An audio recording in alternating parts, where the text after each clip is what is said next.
Lok Sabha election 2024 इसकी hype already बन चुकी है।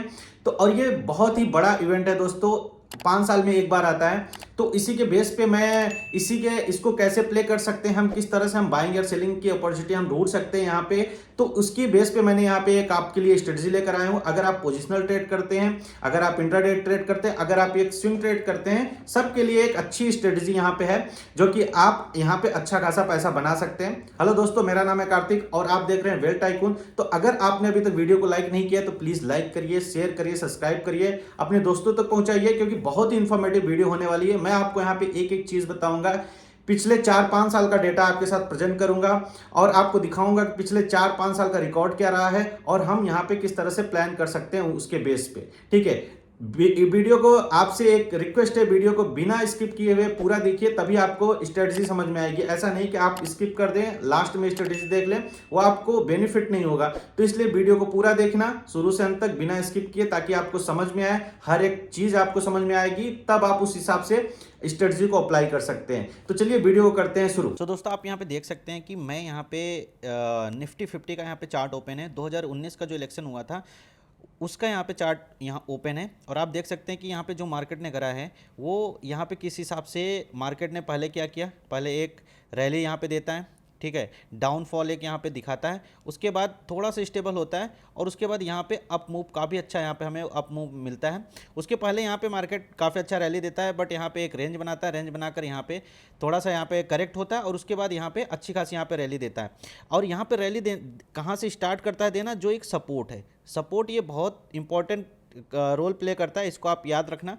यहाँ पे मार्केट ने सपोर्ट लिया, जो पुराना सपोर्ट था उस पर यहाँ पे मार्केट ने सपोर्ट लिया, यहाँ पे एक बेस बनाता है, बेस बनाने के बाद जो इलेक्शन होता है, इलेक्शन के आसपास, इलेक्शन के पहले जब रिजल्ट नहीं आता उसके पहले यहाँ पे मार्केट अच्छी खासी ग्रीन कैंडल बनाता है, उसके बाद ये काफ़ी अच्छी यहाँ पे गैप अप ओपन के साथ मार्केट तोड़ता है इसको और एक नया ऑल टाइम हाई यहाँ पे हमें देखने को मिलता है 2019 के इलेक्शन में।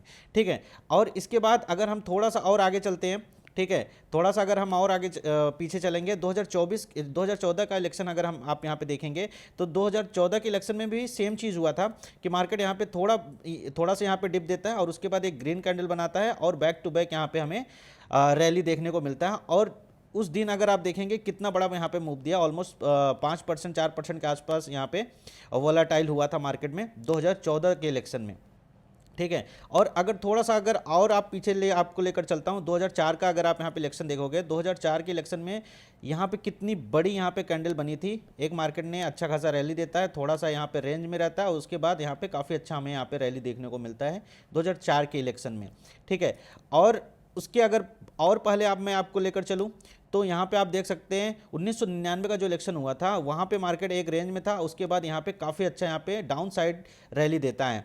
तो कुल मिलाकर कहने का मतलब है कि हमें मोमेंटम मिलता है, काफ़ी तगड़ा रैली देखने को मिलता है, या फिर ऊपर साइड या फिर नीचे साइड। 4 साल का अगर आपने रिकॉर्ड देखा, 4 साल में 3-4 बार जो है 3 बार मार्केट बहुत तगड़ा ऊपर के साइड में रैली दिया है और एक ही बार जो है फॉल हुआ है। तो उस बेस पे हम क्या स्ट्रेटजी अपना सकते हैं उसके बारे में आपको यहाँ पे बताने वाला हूँ।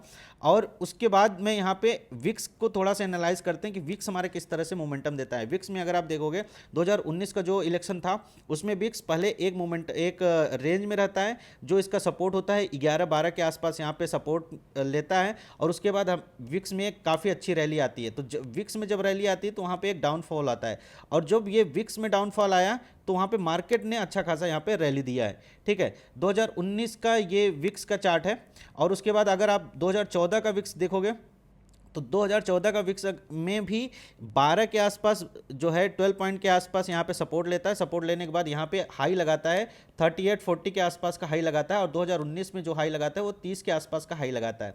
तो आप ये समझना कि जो विक्स का रेंज होता है, नॉर्मली जो विक्स का रेंज होता है वो 30 से 40 के आसपास विक्स जाता है, ये जो इलेक्शन के टाइम पे। ठीक है, इलेक्शन के टाइम पे क्योंकि वोलेटाइल ज़्यादा हो जाता है, मार्केट वोलेटिलिटी बढ़ जाती है तो विक्स का रेंज होता है वो भी बढ़ जाता है।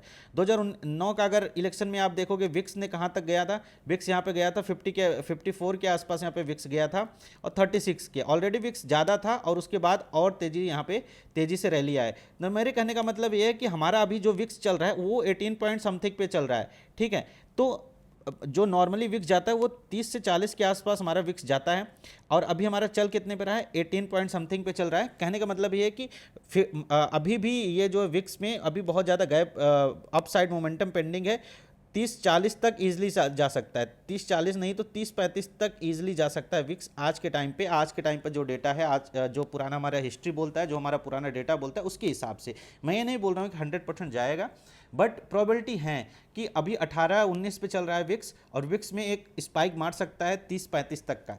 ठीक है, तो उसके लिए हमें रेडी रहना है, उसके लिए हमें ट्रेड प्लान करना है। तो चलिए मैं आपको लाइव दिखाता हूँ जो हमारा अभी विक्स का जो करंट प्राइस चल रहा है उस पर हम ले चलते हैं आपको। तो अगर आप यहाँ पे देखोगे विक्स का यहाँ पे चार्ट लगा हुआ है, विक्स आप देख सकते हो कि अभी भी विक्स जो है 11 से चलना स्टार्ट किया। ठीक है, 10 और 11 से विक्स स्टार्ट किया और काफ़ी अच्छा यहाँ पे रैली दिया है, और अभी भी इसमें विक्स में बहुत ज़्यादा अभी पोटेंशियल बाकी है कि ये 30-35 तक ईजिली जा सकता है। ठीक है, 30-35 तक विक्स ईजिली जाएगा, और जब 30-35 तक विक्स जाएगा तो मार्केट में एक सडन फॉल आएगा। ठीक है, और वो कहाँ तक आ सकता है वो हमें प्रिडिक्ट करना है कि मार्केट में सडन जो अगर विक्स में हाई मारता है तो हमारा मार्केट में जो है निफ्टी में कितना सडन फॉल आ सकता है। तो हम यहाँ पे निफ्टी 50 का चार्ट आपके लिए लगाता हूँ, और निफ्टी 50 में अगर आप देखोगे तो मैंने आपके लिए यहाँ पे पहले से एक चैनल बना कर रखा है। निफ्टी जो है काफ़ी टाइम से एक ही चैनल में ट्रेड कर रहा है।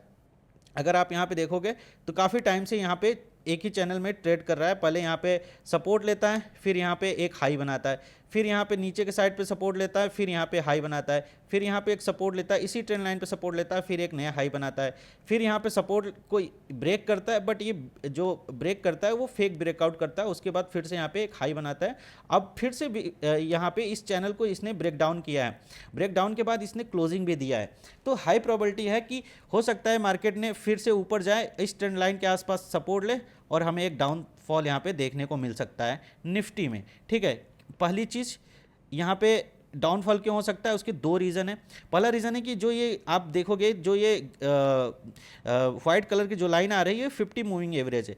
50 मूविंग एवरेज को इसने ब्रेक कर दिया है, और ब्रेक करने के बाद क्लोजिंग दिया है। और जो नीचे का अगर आप ये लाइन देखोगे, जो ये EMA आ रहा है, ये 200 मूविंग एवरेज की लाइन है। तो 200 मूविंग एवरेज को हो सकता है यहाँ पे एक टेस्ट करने आ जाए मार्केट। ठीक है, यहाँ पे एक अपसाइड मोमेंटम दिखा है, और यहाँ पे हमें 200 मूविंग एवरेज के आसपास यहाँ पे एक सपोर्ट लेने के लिए मार्केट आ सकता है, पहला चीज़। और दूसरा चीज़ क्या है कि मैं क्यों बोल रहा हूँ मार्केट में एक फॉल आ सकता है, दूसरा रीज़न ये है कि अगर आप पीछे के साइड पे जाओगे तो आप यहाँ पे देखोगे कि यहाँ पे एक ट्रेंड लाइन है। ठीक है, आप यहाँ पे देखोगे यहाँ पे एक गैप है जो कि पेंडिंग है, काफ़ी टाइम से पेंडिंग है, और यहाँ पे एक सपोर्ट भी बन रहा है। अगर और आप पीछे थोड़ा सा आप पीछे जाओगे तो यहाँ पे देखोगे एक यहाँ पे सपोर्ट भी बन रहा है। ठीक है, यहाँ पे एक सपोर्ट भी बन रहा है जो कि इसके आसपास का सपोर्ट है। तो इसकी वजह से यहाँ पे एक सपोर्ट को अपने टेस्ट करने के लिए आ सकता है, जो जिसका अभी प्राइस अगर आप देखोगे तो ये चल रहा है 20,200 के आसपास का। ठीक है, 20,200 के आसपास का बहुत ही तगड़ा सपोर्ट है, और यहाँ पे गैप भी है, तो गैप फिल करने के लिए निफ्टी आ सकता है। लेकिन उसके पहले ही 200 मूविंग एवरेज का यहाँ पे लाइन है। तो अगर 200 मूविंग एवरेज को ये ब्रेक करता है, अगर 200 मूविंग एवरेज को ये ब्रेक करता है तो सीधा हमें एक फॉल दिखेगा, जो कि हमारा जो अगला सपोर्ट होता है 20,200 के आसपास, हमारा गैप भी फिल हो जाएगा, और नीचे का जो सपोर्ट है उसको भी टेस्ट कर लेगा। लेकिन अगर उसके पहले अगर यहाँ पे अगर ये सपोर्ट लेता है, 200 मूविंग एवरेज पे सपोर्ट लेता है, तो हमें एक और अपसाइड रैली देखने को मिल सकता है।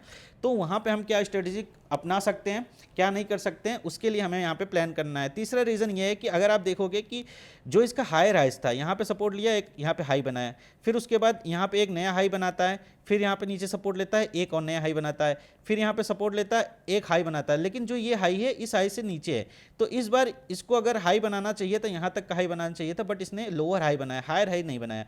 तो मार्केट में एक ये प्रोबेबिलिटी दिख रही है कि मार्केट यहाँ से एक डाउनफॉल हमें देखने को मिल सकता है। दूसरी चीज़, विक्स जिस तरह से बढ़ रहा है, अगर विक्स 30-40 तक पहुँचता है तो हमारा मार्केट यहाँ तक फॉल हो सकता है, 200 मूविंग एवरेज तक, या फिर 20,200 तक ईजिली आ सकता है। अगर जो है इंडिया विक्स जो है अगर 30-40 तक जाएगा तो हमारे मार्केट में भी 10-15%, 10 से 12% का यहाँ पे क्रैश देखने को मिल सकता है। ठीक है, उस हिसाब से मैं बता रहा हूँ। तो हमें अभी करना क्या है, देखिए, अगर आप स्विंग ट्रेड करते हो, ठीक है, अगर आप पोजिशनल ट्रेड करते हो, अगर आपके पास थोड़ा बहुत पैसे हैं, तो आप यहाँ पे एक प्लान कर सकते हो कि आप जैसे ही मार्केट यहाँ पे आता है 200 मूविंग एवरेज के आसपास आता है, ठीक है, 200 मूविंग एवरेज के आसपास अगर मार्केट आता है तो आपको यहाँ पे फ्यूचर में ट्रेड करना चाहिए, ठीक है। आप यहाँ पे क्या करो, आप यहाँ पे फ्यूचर बाई कर सकते हो, ठीक है, या फिर आउट ऑफ द कॉल, ठीक है, आउट ऑफ द मनी जो है कॉल है वो बाई कर सकते हो, और आउट ऑफ द मनी जो है पुट वो बाई कर सकते हो, ठीक है। अगर आपको लग रहा है कि मार्केट 200 मूविंग एवरेज तक आ गया और यहाँ पे सपोर्ट ले रहा है और सपोर्ट लेकर ऊपर जाने की कोशिश कर रहा है, ऊपर जा रहा है, तो आपको वहाँ पे आउट ऑफ द मनी जो है कॉल उसको बाई कर लेना है।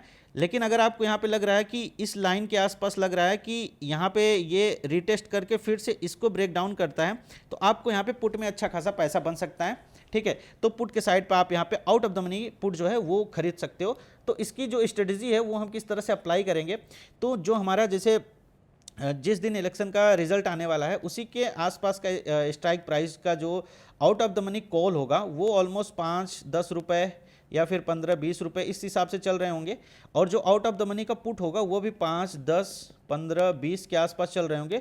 उसको आपको बाई करना है, दोनों बाई करना है, कॉल और पुट दोनों आपको बाई करके चलना है। कितना करना है कि अगर आपको लगता है कि मार्केट में सब कुछ पॉजिटिव है, बीजेपी अगर जीतती है काफ़ी अच्छे सीटों से जीतेगी, तो ऑब्वियस ही बात है कि मार्केट में फिर से इस चीज़ को, इस ट्रेंड लाइन को फेक ब्रेकआउट बताएगा और ऊपर के साइड मार्केट शिफ्ट हो जाएगा। काफ़ी अच्छा हमें ऊपर के साइड में रैली देखने को मिलेगा, गैप अप बढ़िया रैली देखने को मिलेगा, तो वहाँ पे आपको कॉल के साइड में प्रॉफिट होगा। लेकिन आपको किस हिसाब से करना है, आपको क्या करना है, अगर आप लगता है कि मार्केट में सब कुछ पॉजिटिव है, बहुत ही अच्छा रिजल्ट आने वाला है, बीजेपी बहुत काफ़ी अच्छे सीटों से जीतने वाली है, तो आपको वहाँ पर क्या करना है, 70% जो है आपका जो पैसा है वो कॉल के साइड में लगना चाहिए, ठीक है। 70% आप जैसे आप 1 लाख रुपए का रिस्क ले रहे हो, ठीक है, 1 लाख का रिस्क आप ले रहे हो, तो 70,000 का आप कॉल खरीदोगे और 30,000 का आप पुट बाई करोगे आउट ऑफ द मनी। दोनों, कॉल भी out of the money, put भी आउट ऑफ द मनी, दोनों आउट ऑफ द मनी आपको यहाँ पे बाई करके चलना है।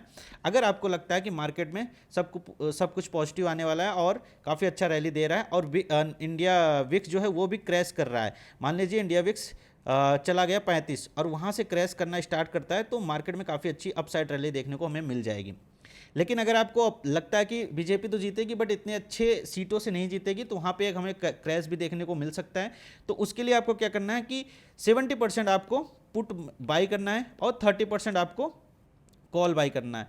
इससे क्या होगा, इससे ये होगा कि आपका जिस साइड प्रोबेबिलिटी ज़्यादा है उस साइड आप क्वांटिटी ज़्यादा लेकर जाओगे, जिस साइड प्रोबेबिलिटी कम है आप उस साइड क्वांटिटी कम लेकर जाओगे।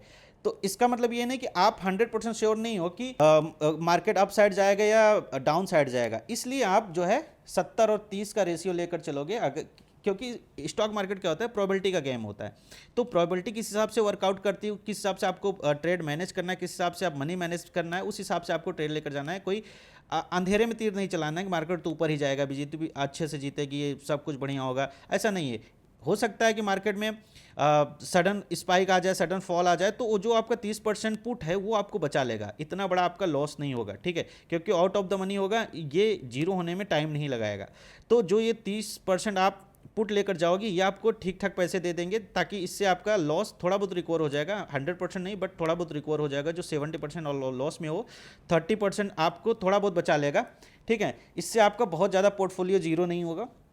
और अगर यही चीज़ कॉल के साइड में 30% करते हो, 70% पुट के साइड में, और आपकी प्रोबेबिलिटी पुट के साइड में जाएगा, लेकिन मार्केट हो सकता है ऊपर के साइड शिफ्ट हो जाए, तो आपका जो यहाँ पे कॉल ने 30% लिया है वो आपको बचा लेगा, ठीक है। लेकिन अगर आपके फेवर में मार्केट गया तो 70% आपको इतना प्रॉफिट देगा कि मतलब बहुत अच्छा प्रॉफिट देगा 70% आपको, ठीक है। तो इस हिसाब से हमें मनी को मैनेज करके चलना है, मनी मैनेजमेंट करके चलना है, रिस्क को फॉलो करना है, क्योंकि हमें 100% नहीं पता है। अगर 100% पता होता तो आप अभी से कॉल लेकर बैठ जाते या मैं अभी से कॉल लेकर बैठ जाता।